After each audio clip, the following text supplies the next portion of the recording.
part of our empowerment is putting women from campus, undergraduates and graduate students, and sometimes postdocs too, in contact with girls and giving the girls a relatable mentor who looks like them so they can really envision themselves entering STEM.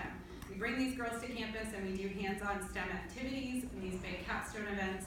And you can see one of our kind of typical capstone groups. These girls are all in 4th through 6th grade because that's kind of the critical period that many girls turn away from STEM fields for various reasons.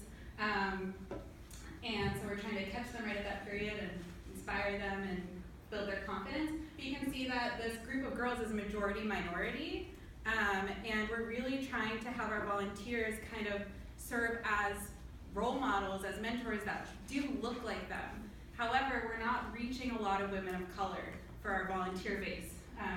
We have predominantly about 75% of our volunteers are actually white.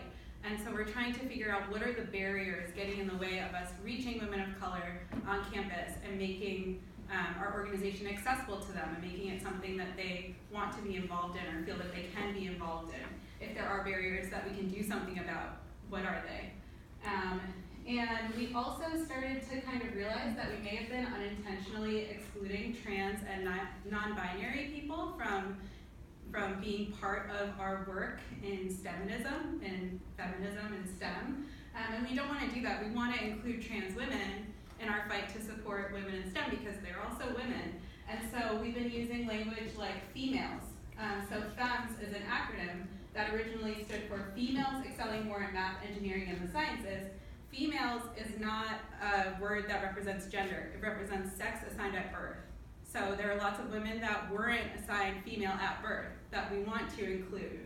And so we've been really thinking about how to change our language so that it's not trans-exclusionary.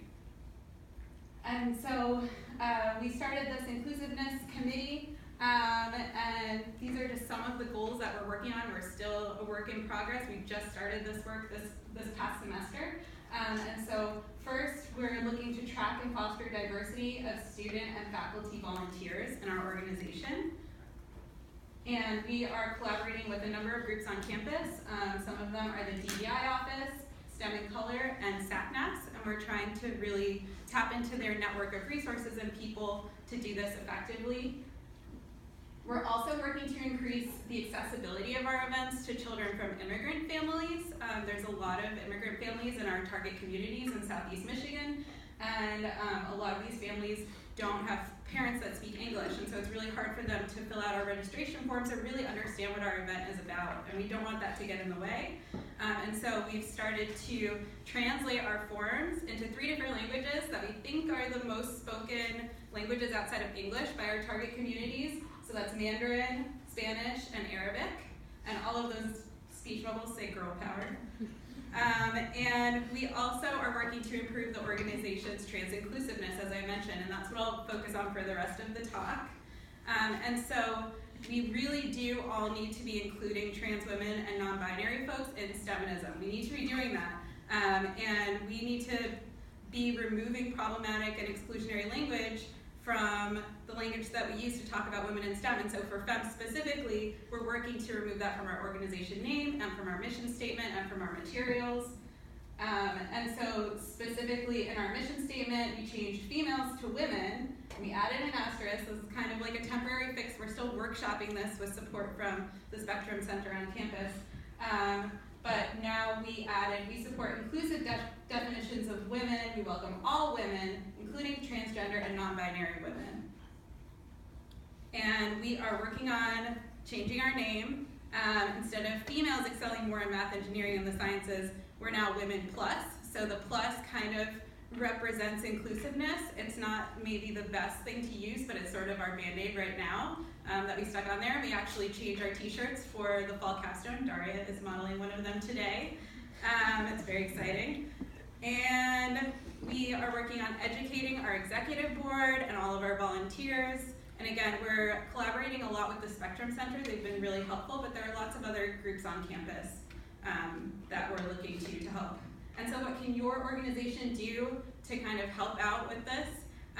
So it's really just keeping calm and being thoughtful. Being thoughtful is so much of this. So if you have the intention and you want to be more inclusive, just think about the different barriers that there might be in your organization.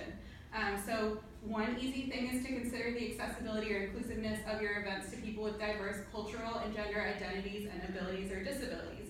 So for instance, are there gender neutral and accessible bathrooms at your event? Accessible for people with disabilities, for instance. Improving the accuracy and inclusiveness of the language you use in regard to gender. So language is an important thing, it's not the only thing, but it's an easy first step. So instead of saying female, say woman or girl, okay? And then identifying barriers to broad participation. These barriers can be cultural, financial, related to accessibility. There are lots of barriers. We don't know what they are until we figure out, and until we look for them, right? Until we ask people what the barriers are. And I just want to leave you with a number of resources. I think these slides are going to be distributed, so hopefully you can click on these links eventually. But the first one is a really nice educational and very non-judgmental resource for how to use pronouns. The next one is an article that got me thinking about why we need to include trans people in feminist movements, like our feminist movement in FEMMES. And then a link to the Spectrum Center if you want to learn more about them. And then also this Inclusion, Equity, and Diversity Task Team that was just formed for the field of herpetology, which is my specialty. It's the study of amphibians and reptiles.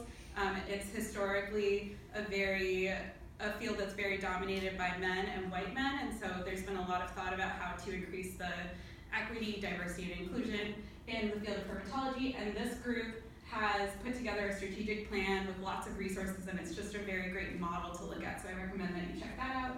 And then here's my contact information. Feel free to contact me with any questions or comments. I'd love to talk to you. And I'll take any questions if I have.